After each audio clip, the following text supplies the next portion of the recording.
Good morning, y'all. So let's chat about the ultimate Sunday reset. If you're feeling overwhelmed in your homeschool, in your personal life, in your literally fill in the blank, doing a Sunday reset consistently could be a game changer for you, just like it was for me. Now, if you've watched my videos before, welcome back. If you're new here, I'm Tanya Johnson. I am the holiday homeschooler, and I honestly believe that every season can be a holiday. Now, when it comes to holidays, the thing I automatically think of are vacations, which means stress-free and fun. So I'm going to teach you how to have those little mini holidays all throughout your homeschool and throughout your life while keeping it very low-key, very simple, not adding extra stress to your life, and then most importantly, while keeping a biblical worldview. And by the way, this is the secret sauce or the magic sauce, if you will, to having a life that feels like a holiday. Low stress, high fun, lots of very meaningful moments with your family. Now, by the way, this does not have to happen on a Sunday. For me personally, it does not happen on a Sunday. Sundays for us are ministry days. We are typically doing some kind of ministry work from about 8 in the morning until 3, 4 in the afternoon, and then we have regular church in the evening. So Sunday is not my reset day where I'm sitting down and, doing all of this stuff. My day right now is Saturday. At one point, I did it on a Monday, and then we needed to start using Mondays for school because we started taking Fridays off. So now my reset day is usually on a Saturday, and the reason for that is because typically with my husband's work schedule right now, Saturday is the day that we stay in and don't do much, but just kind of like hang out as a family, chill, recuperate from a busy week, and then get ready to run into Sunday. But doing a whatever day of the week reset will make it to where the rest of your week feels like a breeze because you're catching up on everything and then you're going into each week with a clean slate. And some of that work that you typically would do during the week, you've already done before you head into the week. Now, first things first is choose your day. Ideally, if you can choose one whole day to be able to do this, that will help you feel the most centered, the most grounded, the least overwhelmed with your life. But realistically, you don't need an entire day. It takes me 6 to 7 hours to do everything I'm about to show you for my reset for the whole week. But I like to add extra self-care in there. I like to let myself watch a little extra TV, lay down and read a book. So I like to do an entire day. Now, sometimes my husband will have a date night planned on Saturday night. So then I just purposely will make sure I get up on time, get my reset done, and then I go into the date night and into Sunday feeling refreshed and like I'm ready to hit the ground running on Monday morning and I have nothing at all to worry about. And it helps me enjoy my date night that much more also. So you can do this on a Saturday during the day. If you're not a ministry family, you could do this on a Sunday. Maybe you're somebody that you guys go to church on Sunday morning, but then the rest of your afternoon is free. You can do this on a Sunday afternoon into the evening after church. You can even do this on a Monday evening. Again, get your school done by 12, 1, 2 o'clock, and then dedicate the rest of your Mondays to having a Monday reset. So then Tuesday kind of starts your clean slate. There's not a right or a wrong way to do this. The key is just doing it. So again, you can feel a little bit more like you're on a holiday and a little less like you are always burning your candle at both ends and running on a hamster wheel. So here are the 6 things that I do every single week. These are in no specific order except for the last one, and I'll tell you when I get there why it is where it is. The first one is I plan school. Now, those of y'all that have been following me for a long time, you say, well, Tanya, I thought you planned school month to month. I do. So I have my big planning session once a month. I get everything laid out for the entire next 30 days. But then once a week, when I do my weekly reset, I sit down and I look at my lesson plan for that week. And I make sure that our cart is cleaned out and only has those days' lessons included in it. And then I also make sure that if I need any extra materials for like science projects or history boards or manipulatives for math or whatever that we're going into, that I have them already on my homeschool cart. So that way, come Monday morning when we're ready to start school, I'm not running around looking for materials that I should have already gathered up. Now, if you're not sure where to start with your homeschool planning and homeschooling is something you feel a little bit overwhelmed with, go ahead and after this video, check out my homeschool planning video. This shows you exactly how I break down everything from the very basic, how many pages every day do I need to get done, and how you can figure that out for any curriculum. Doesn't have to be the curriculum that we're using, to the, now how do I put this in my planner? How do I fill out what is necessary for my state that I live in? And then how do I actually execute this week after week? So that is something that's a free resource for you guys. If you go down in the description area, you're going to see a link called show notes. Everything I talked about on this video that I say, okay, that's linked over in the show notes, that is going to be down in that description area. You're going to click on one link. It'll take you over to a blog that has all the show notes on it. And you can get the freebies over there. You can also get the different resources that we allude to during this video. Now, I give myself an hour for each of these tasks. They don't always take an hour. Typically, scheduling school for the week, because I already did my big monthly planning, only takes 20 to 30 minutes. But on the off chance that I forgot something, or I'm looking at my list and I'm like, oh, I know for sure I have XYZ, but I got to go dig through the garage to find it. I have some buffer time. And you'll see on most of these, I do not take the entire hour for each task, and you probably won't either. But I like to give myself some buffer because, again, if it does take longer that week and I've only scheduled 20 minutes in, then I'm starting to feel overwhelmed. And the whole purpose of doing a Sunday reset is to eliminate the overwhelm. So number 2 is going to be change and wash the beddings. Now, this again does not take an hour all in one time, but it typically probably does take an hour if you add it up throughout the day. So we have 2 sets of sheets for each of our beds. I know some of y'all have a lot more than that. I just find it very overwhelming to have tons of extra bedding and also having to find a place to store it. So when we moved here from the Chicago area, we eliminated everything that needed extra storage because we were moving into a very small apartment. Those of y'all that don't know my story, in 2022, my husband got relocated here for work. Now, ultimately, it was our choice. We could have said no, but every door opened. The kicker was we found out, we got the offer, and by the time we got the offer to the time we actually moved, all around was a 30-day window. So that included our survey trip. That included all of it. 30 days is not a long time to pack up your life and move across country. But we did not have our house sold yet. Perfectly fine. We knew that we needed to sell a house before we bought another one. So that meant living in an apartment for a year. Turned into 2 years because the housing market was just not amazing. And it is what it is. And so we got rid of everything that typically would have been in storage. We had a lot of extra bedding. I don't know why, but we did. So we went down to having 2 sets of sheets, pillowcases, a sheet set for each bed. Honestly, when we built this house and moved in, I do have more storage now. I have zero interest in having extra sets of sheets and things. Now, during the hurricane, and we had people that stayed here for a little while, and we had some air mattresses that we bought. We bought some sheets and stuff for those. Now, we had plenty of extra blankets. We have them downstairs for the living room when we have teenagers over and tweens that like to sit and watch movies. And for whatever reason, I don't know why, tween girls always have to have blankets when they watch a movie. So we have tons of those. And so that is just ended up being what they used. And then we did buy 1 extra set of sheets because we just used all of our bedding at that point at one time. Instead of having a set in a cupboard and a set on our bed, all of the sheets were being used at once. They were here for 8 days.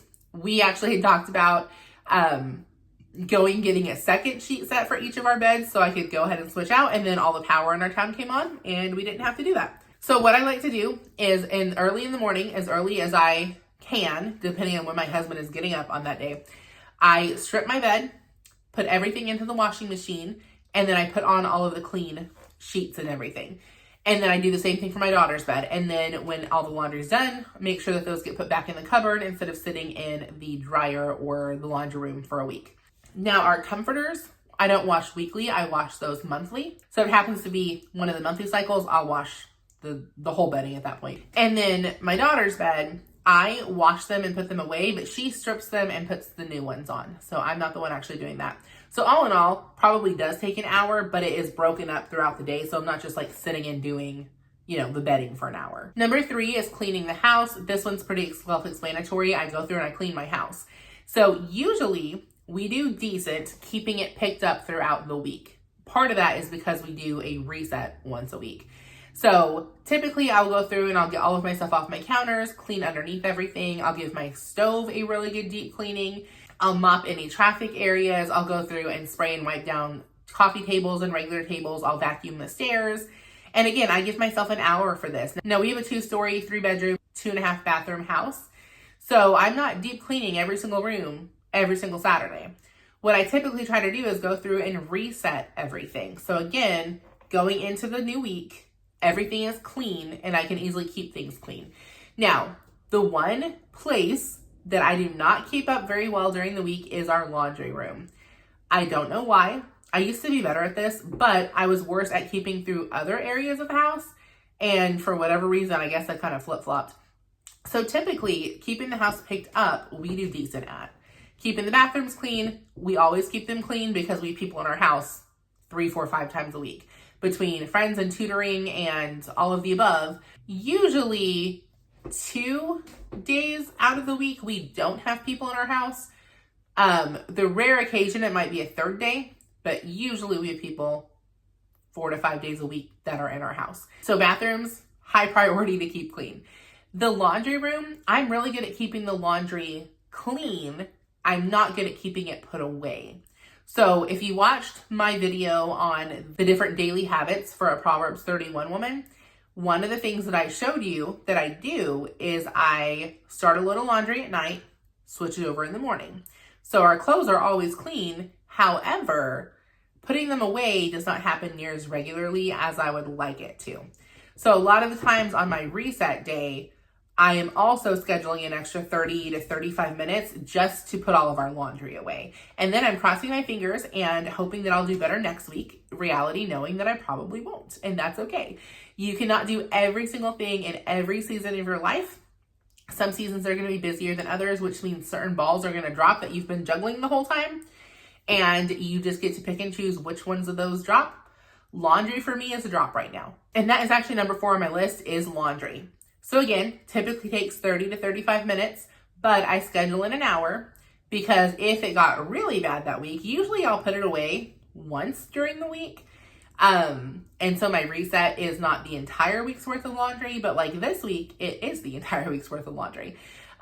This week I've been doing what I call a maintenance week for work, which means I'm just working constantly the entire week. So housework is kind of being kept to the bare minimum and laundry is not falling in there.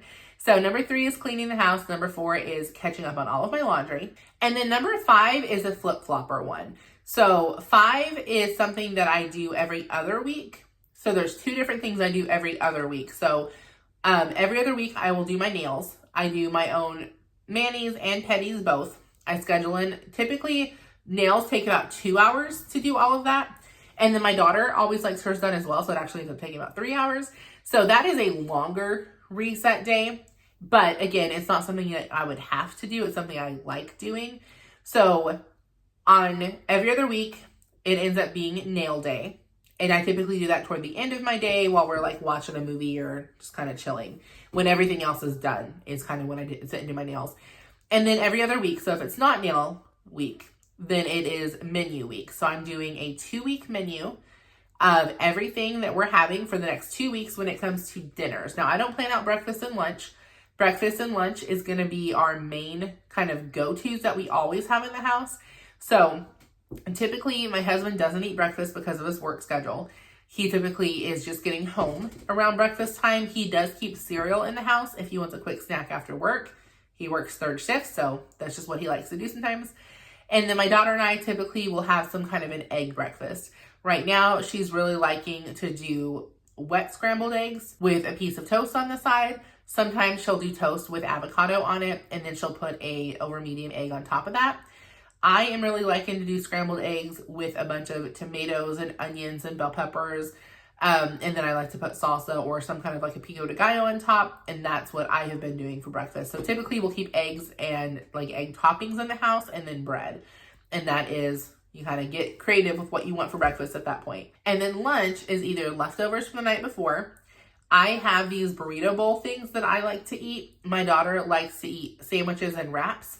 And then she'll put nut thins and cottage cheese on the side as like a side. So typically lunch is pretty low key at that point. And then dinner is what we actually plan out. So I will sit down on Saturday. I will plan out 2 weeks worth of meals. And I have a whole video talking about how to do that. So if that is something that you did not get, I believe it went up last week, if I'm not mistaken. I'm going to pop it up here on the screen. I walk you through exactly how I do my meal planning and my meal prepping the lazy genius way. Again, I keep everything simple and stress-free around here. Meal planning is one of those. So that is something that, again, I allot an hour for. It typically takes 30 to 45 minutes, but I sit down and do all my meal planning, meal prepping for the next 2 weeks. And then number 6, and this is the last one, is going to be scheduling. So I sit down once a week and I write out my schedule, my to-do list. I put everything in allotted time slots for the next week. So the next 7 days are going to be planned out, and I'm going to know exactly what I'm doing and when I go into the week on Sunday morning. Now, this is something I learned back in college when I was taking time management classes from a professor that was like a guru at time management. He actually, his entire closet door, he showed us when you open the closet door, it is a giant calendar, to-do list, schedule, everything. I don't quite do that intense, although I would like to do that. That's absolutely my personality. But I do most of my stuff like that inside the classroom. And so I'm not using like a bulletin board space for that. I would rather just use a planner. So if you are new to time management or you're not sure how to do a scheduling system that works, like this is a flexible one that works for busy homeschool moms. Go ahead and check out the Boss Mom scheduling system. I put this together, goodness, I don't know, years ago at this point. It's something that is tried and true. It has worked for every single mom that I know that has actually put the principles to practice and eliminated so much stress when it comes to the scheduling side of things. Now, the question I get a lot, how do you do this if you have kids? Because we all know, as parents, you cannot sit down and decide that one day a week, you're just going to have 7 hours of quiet time that nobody bugs you. And that's fair. Now, your seasons will change with this. And this is why I suggest doing an entire day, because the younger your kids are and the more of them that you have, the longer this is going to take. So even when Glory was really little and I was doing this, it took me 10-ish hours to do a reset. Obviously, the more kids you have, the more it would take. So if you have a handful of little kids, one, I would start with time management for them. And again, I've got a whole training up here on that. Time management can start at 2 years old when it comes to scheduling and routine. And kids thrive off of that. So this is not something that is just like a fun little thing to try. Like, this has been proven by child experts that kids thrive off of routine and schedule. So you can check that training out. And then with little kids, you're going to make it a fun day. So you're going to make it a day where they get a little extra screen time. Now, I wouldn't put them in front of a TV the entire day. The more you do that, the less entertaining it becomes and the less they want to sit there and watch TV.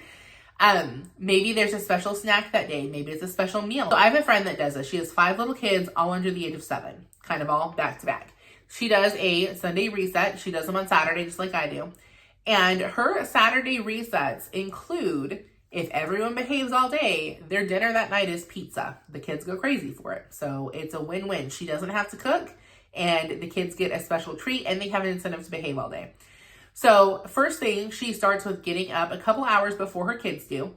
Now, she's even said she has made it a habit of letting them stay up later on Friday, and they do a special movie night on Friday going into this Saturday reset, because she knows her kids will sleep in a little later. Now, when I say a little later, because I asked her this, because my kid, when she was the littlest age, she was still getting up at like 5:30 in the morning. My daughter has never slept late until she became a teenager.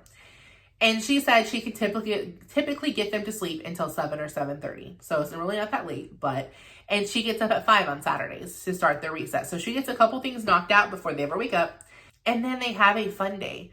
So they help a little bit with the cleaning. They get a special activity as soon as they get out of bed that's confined to one area. She says usually it's her dining room because that's the easiest to control a mess. And then that's the last room she cleans during her reset. So it's a great way to keep them entertained, and most of their stuff is done in the dining room or in the backyard. She has a couple special toys that only get pulled out on Saturday. So again, they're not used to playing with them every single day, so it keeps them entertained longer. And then she does plan it as a whole day activity. It's not, we're going to get this knocked out in 6 hours and then be done. But her kids love it. They get an extra special movie on Friday night. They get an extra special dinner on Saturday and some extra fun things to do during the day. So this has worked really well for her. And then as your kids get older, like my daughter is going into 5th, 6th grade, depending on what subject you're talking about, because we homeschool and we're in half grades at this point. She does a little extra cleaning on the reset day. She gets a little extra relax time on the reset day. She definitely does extra self-care on the reset day. And then soon, she's going to start taking part of the 2-week menu rotation. She already does dinners every once in a while. She's going to start doing a little bit more hands-on when it comes to the dinners and planning, and then actually doing some of the grocery shopping for them. Just, again, we're building some life skills around here, so that'll become part of her reset day. And I always tell people, one day we're going to miss this. It's a little bit chaotic during the times when our kids are home. It is a little bit harder to get certain things done. Certain things take a little bit more time. But one day we're going to miss this. We're going to have no one in our house. We're going to miss the little footprints running around. For today, I'm just choosing to be grateful for the chaos. Now, my kids enough chaos. Usually, again, we only have a couple of days a week that we don't have other people's kids here.